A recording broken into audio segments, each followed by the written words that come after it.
أعوذ بالله من الشيطان الرجيم. بسم الله الرحمن الرحيم. الحمد لله رب العالمين الرحمن الرحيم مالك يوم الدين إياك نعبد وإياك نستعين اهدنا الصراط المستقيم صراط الذين أنعمت عليهم غير المغضوب عليهم ولا الضالين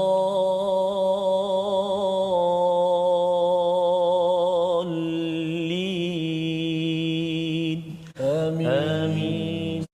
رحمن يا رحمن ساعدني يا رحمن اشرح صدري قرآن يملأ قلبي قرآن واسق حياتي قرآن رحمن يا رحمن kumemohon ya Rahman penuhi hatiku dengan kemuliaan Al-Quran di dalam kehidupan. Allah ya Allah, permudahkan ya Allah ku membaca kalamullah dari awal bismillah hingga akhir kalimah. Ya Allah ya Rahman wa ya Rahim, jadikan Al-Quran senantiasa mekar subur dalam jantung hati kami ya Allah, memandu kehidupan kami ya Arhamar Rahimin, mencapai keridaan-Mu ya Allah ya Arhamar Rahimin. Ya Allah ya Tuhan kami, jadikan kami ini hamba-hamba-Mu yang benar-benar menghargai Al-Quran, membacanya, memahaminya, mengamalkannya ya Allah. Dengan doa kita, subhanakala ilma lana illa ma 'allamtana innaka antal alimul hakim. Maha suci-Mu ya Allah, tidak ada ilmu kecuali yang Engkau ajarkan kepada kami, sesungguhnya Engkau yang Maha mengetahui, yang Maha bijaksana. Rabbi zidni ilma, ya Tuhan kami, tambahkanlah ilmu untuk kami. Allahu akbar, Allahu akbar. Kita saksikan apakah sinopsis ringkasan bagi surah Yasin ayat 1 hingga 12. Pada ayat 1 hingga 12 ini kita akan melihat kepada Al-Quran. Allah bersumpah dengan Al-Quran dan juga Allah nak menekankan tentang kerasulan Nabi sallallahu alaihi wasallam sebagai utusan kepada seluruh manusia dan apakah kepentingan menyampaikan dakwah itu kepada seluruh manusia. Jadi ini adalah secara ringkas sahaja apa yang ada dalam ayat 1 hingga 12. Kita akan tengok secara lebih terperinci bagaimana setiap perkataan yang ada yang kita selalu baca pada setiap minggu, ataupun kalau katakan ia bukanlah semestinya setiap minggu saja, tetapi ianya adalah surah yang amat indah. Betul. Yang amat penting untuk kita sama-sama ambil pelajaran untuk menguatkan lagi jati diri kita pada setiap masa, pada setiap usia kita, insya-Allah. Allahumma arhamna bil Quran. A'udzu billahi minasy syaithanir rajim. Bismillahirrahmanirrahim. Yasin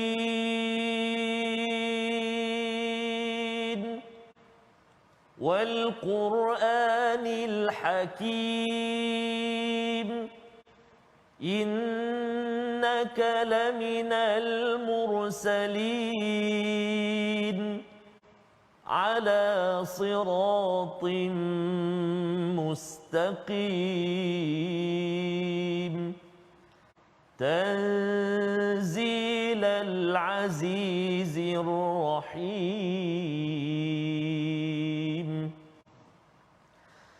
litunzira qauman ma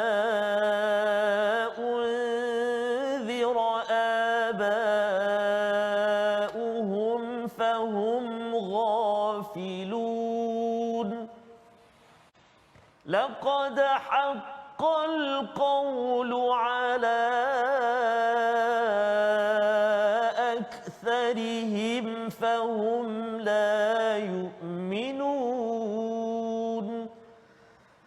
إنا جعلنا في أعناقهم أغلالا فهي إلى الأذقان إنا جعلنا في أعناقهم أغلالا فهي إلى الأذقان فهم مقمحون وجعلنا من بين أيديهم سدا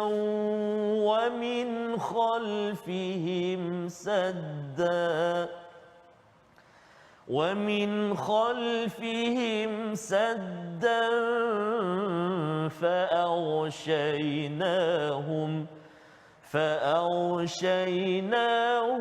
فهم لا يبصرون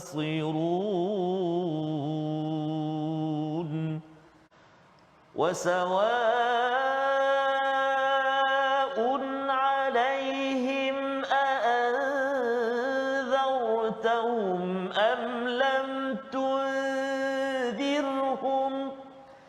أم لم تنذرهم لا يؤمنون إنما تنذر من اتبع الذكر وخشي الرحمن بالغيب فبشره بمغفرة وأجر كريم إنا نحن نحيي الموتى ونكتب ما قدموا وآثارهم وكل شيء أحصيناه في إمام مبين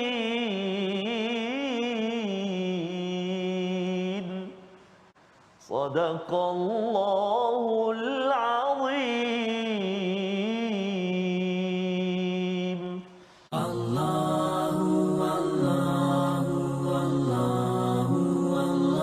Bawa pada resolusi kita perhatikan, iaitu yang pertama daripada surah Yasin ini kita baca Quran untuk mendapat lebih banyak hikmah daripadanya. Yang kedua, hargai alam dan sejarah untuk kembali kepada Allah dan agar tidak menyombong diri. Yang ketiga, kita bina rasa ingin mengikuti kebaikan dan sentiasa takut Tuhan tidak kira di mana jua kita berada.